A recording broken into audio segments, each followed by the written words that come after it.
శ్రోతలందరికీ నమస్కారం అండి. పనికి మాలిన ప్రోత్సాహం. పల్లవరం గ్రామంలో రామయ్య అనే ధనికుడు ఉండేవాడు. అతని తల్లి ప్రవర్తన వింతగా ఉండేది. ఆమెకు బిచ్చగాళ్ళంటే చాలా అసహ్యం. కానీ ఆమె తల్లి ఇద్దరు కుర్ర బిచ్చగాళ్ళకు మాత్రం రోజూ 2 పూట్ల వండి తిండి పెడుతూ ఉండేది. ఇది గమనించిన రామయ్య తన తల్లి ప్రవర్తనకు కారణం ఏమిటని అడిగాడు. ఆ కుర్రవాళ్ళ తాత ముత్తాతలు మంచి ధనికులని, రామయ్య తాత చేసిన దుర్మార్గం వల్ల వాళ్ళ కుటుంబం పూర్తిగా చితికిపోయిందని, వాళ్ళు దరిద్రులయ్యారని రామయ్య తల్లి చెప్పింది. ఇది విన్న రామయ్య గుండె ద్రవించిపోయింది. తమ కుటుంబం వల్ల ఆ కుర్రవాళ్లకు జరిగిన అన్యాయం సరిచేయాలని, అలా చేసే బాధ్యత తన మీద ఉన్నదని ఆయన అనుకున్నాడు. వెంటనే రామయ్య కుర్రవాళ్ళ తల్లిని చూడాలనుకున్నాడు. ఆమె చాలా దీనస్థితిలో ఉంది. తన బిడ్డలు చాలామంది వైద్య సహాయం లేకపోయారని, ఈ 2 కొడుకులు మాత్రమే బ్రతికి బట్టకట్టారని ఆమె చెప్పింది. ఆమె అడుక్కుని బతుకుతున్నానని కూడా చెప్పింది. రామయ్య ఆమెను అడుక్కోవడం మానమని చెప్పి కొంత డబ్బు ఇచ్చాడు. నెలనెలా ఆమెకు కావలసిన డబ్బు ఇస్తానని, ఆమె కొడుకులను చదివించి ప్రయోజకులను చేస్తానని మాటిచ్చాడు. కుర్రవాళ్ళలో పెద్దవాడి వయసు 9 ఏళ్ళు.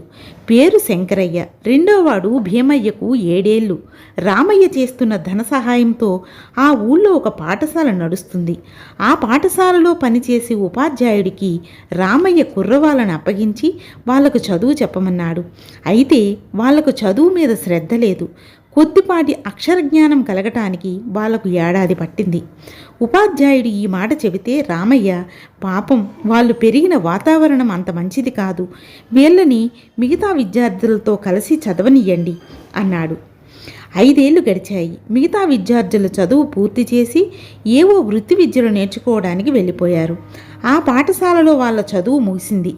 శంకరయ్య, భీమయ్య మరో 5 ఏళ్ళు చదివితే గాని వాళ్ళ చదువు పూర్తి కాదు అన్నాడు ఉపాధ్యాయుడు. అలా చేస్తే వాళ్లకు ప్రోత్సాహం ఉండదు, వాళ్ళు పైకి రాలేని వాతావరణంలో పెరిగారు అన్నాడు రామయ్య. అయితే ఆయన అడిగితే శంకరయ్య తనకు వైద్యుడు కావాలని ఉన్నట్టు చెప్పాడు. రామయ్య వాణ్ణి ఒక పేరు మోసిన వైద్యుడి వద్దకు తీసుకుపోయి వాడికి వైద్యశాస్త్రం నేర్పమన్నాడు. వైద్యుడు శంకరయ్యను పరీక్షించి, ఈ అబ్బాయికి మామూలు చదివే రాదు, బాగా చదువుకోమనండి అన్నాడు. అలా అనకండి, మీరు తలుచుకుంటే వాణ్ణి వైద్యములో ఒద్దుణ్ణి చేయగలరు. వీడికి వైద్యశాస్త్రం నేర్పితే మీకు మంచి బహుమానం ఇస్తాను అన్నాడు రామయ్య. వైద్యుడు బహుమానానికి ఆశపడి తన దగ్గర ఉన్న శిష్యులలో ఒకరిని పంపేసి వాడి స్థానంలో శంకరయ్యని తీసుకున్నాడు. అలా బయటికి పోయిన శిష్యుడు రామయ్యతో మొరపెట్టుకున్నాడు.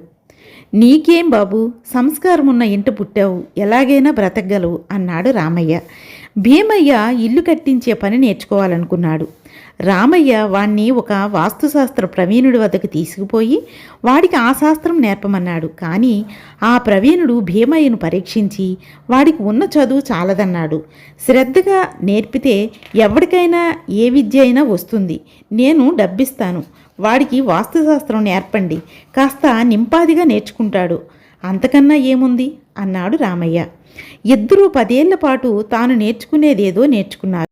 రాజుగారి దివాణంలో వాళ్ళకి ఏవైనా ఉద్యోగాలు దొరుకుతాయేమో అని రామయ్య చూశాడు. కానీ ప్రయోజనం లేకపోయింది.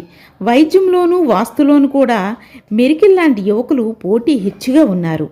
అది చూసి రామయ్య రాజుగారిని కలుసుకుని తమ గ్రామానికి ఒక ప్రభుత్వ వైద్యుడు, భవన నిర్మాత అవసరంగా కావాలని, ఆ 2 ఉద్యోగాలు మంజూరు చేయమని వేడుకున్నాడు. రాజుగారు సరేనన్నారు. రామయ్య తన ఊరికి తిరిగి వచ్చి గ్రామాధికారికి రాజుగారి ఫర్మానా చూసి ఆ ఉద్యోగాలకు మనుషులు కావాలని చాటింపు వేయమన్నాడు. చాటింపు పని విని వైద్యంలోనూ వాస్తులోనూ మంచి నైపుణ్యం ఉన్నట్టు సిఫారసులతో అనేక మంది వచ్చారు. వారితో పాటు శంకరయ్య, భీమయ్య కూడా వచ్చారు. మనం వెనుకబడిన వాళ్లకు ప్రోత్సాహం ఇవ్వటం అవసరం. అందుచేత శంకరయ్యను గ్రామ వైద్యుడిగాను, భీమయ్యను భవన నిర్మాతగాను నియమిద్దాం అన్నాడు రామయ్య గ్రామాధికారితో. గ్రామాధికారి రామయ్య మాటను కాదనలేకపోయాడు. త్వరలోనే శంకరయ్య వైద్యం గ్రామస్తులకు ప్రమాదకరమని తోచింది. వారి ఫిర్యాదులను రామయ్య పెడచెవిని పెట్టాడు.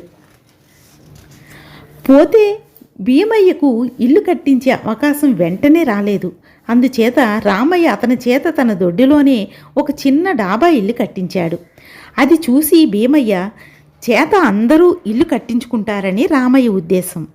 ఒకరోజు రామయ్య ఆఖరి కొడుకు గోపాలుడు అనేవాడు కొత్త ఇంట్లో తిరుగుతూ ఉండగా ఒక భాగం కూలింది.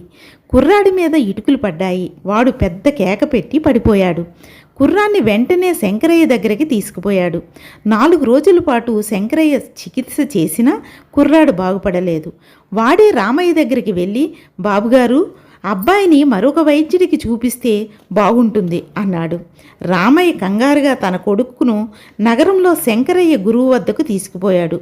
ఆయన వైద్యంలో గోపాలుడు కోలుకున్నాడు. కొడుకుని ఇంటికి తీసుకుపోతూ రామయ్య వైద్యుడితో, స్వామి, శంకరయ్యను వాడి తమ్ముణ్ణి వృద్ధిలోకి రావడానికి ఎంతగానో ప్రోత్సహించి చూశాను. నా ప్రయత్నం బూడిదలో పోసిన పన్నీరయింది. కారణమేమంటారు అన్నాడు. వైద్యుడు నవ్వి, మీ ప్రోత్సాహమే వాళ్లకు ప్రతిబంధకమైంది. దాని మూలంగా వాళ్ళు తమ స్థాయిని పెంచుకునే ప్రయత్నం ఏమీ చేయలేదు. మీరు వాళ్లకు ప్రోత్సాహం ఇయ్యదలిస్తే ఆర్థికంగా సహాయం చేయవచ్చు, మాటలతో ప్రోత్సహించవచ్చు, కానీ వారి విషయంలో ప్రత్యేకతలు చూపకూడదు. అలా చూపటం వల్ల ప్రజలను అనర్హులైన వారికి వదలటమే కాక కొందరు అర్హత గలవారిని నిరుత్సాహపరచడం కూడా జరిగింది అన్నాడు. రామయ్య తన తప్పు గ్రహించి శంకరయ్యను భీమయ్యను తిరిగి విద్యాభ్యాసంలో పెట్టాడు.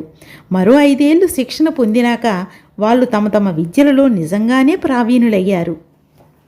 బాగుంది కదండి కదా. అందుకే ఎవరికి ఉచిత సలహాలు అనే పేరుబడిన పనికిమాలిన ప్రోత్సాహం చేయకూడదు. అందులో అర్హత ఉందా లేదా అని చూసి వాళ్ళని ప్రోత్సహించాలి. బాగుంది కదండి కదా. ఇక కథ కంచికి మనం ఇంటికి. నమస్తే.